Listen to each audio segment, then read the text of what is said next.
के साहब, गांव के लोग आपका पूरा सहयोग करेंगे। हाँ हाँ साहब, पूरा सहयोग करेंगे।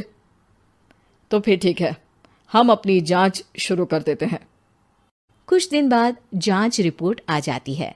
पता चलता है कि ये कंकाल करीब 20 साल पुराने हैं, यानी 20 साल पहले किसी जोड़े की हत्या कर शव को यहाँ पर दबा दिया गया था।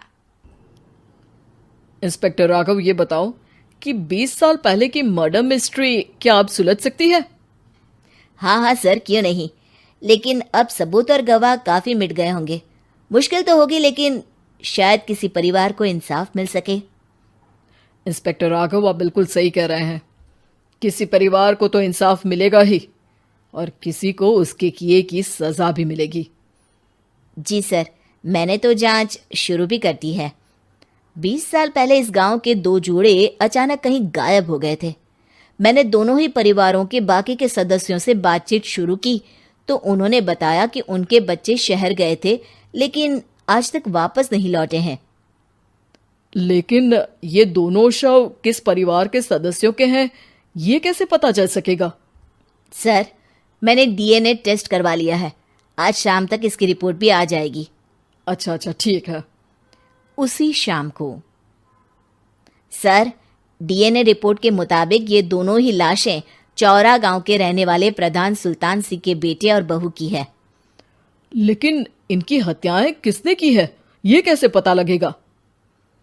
इसी का तो पता लगाने की कोशिश में जुटा हूं सर। आज सुल्तान सिंह से मिलने भी जा रहा हूं। मेरा बेटा और बहू तो मेरे लिए सिर्फ यादों में ही रह गए थे। हमें उनकी लाशें तक नहीं मिल सकी थी। आज 20 साल बाद उनके कंकाल मिले हैं। मैं अब किसके लिए जीऊं?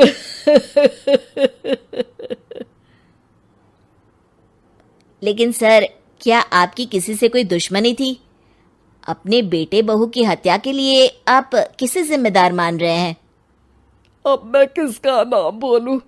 मेरी तो किसी से दुश्मनी नहीं थी, बस मेरे बेटे बहू को कोई वापस ला पाता।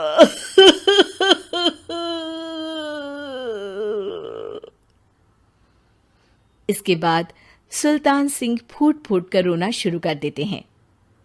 सर, अब आप इनका अंतिम संस्कार करवा सकते हैं। कम से कम इनका शरीर ना सही, इनका कंकाल तो आपको मिला है। लेकिन हाँ, अगर आपको कुछ भी याद आए तो जरूर बताइएगा। मेरी तो बेटा अब उम्र हो गई है, लेकिन मेरे बेटे और बहू के हत्यारों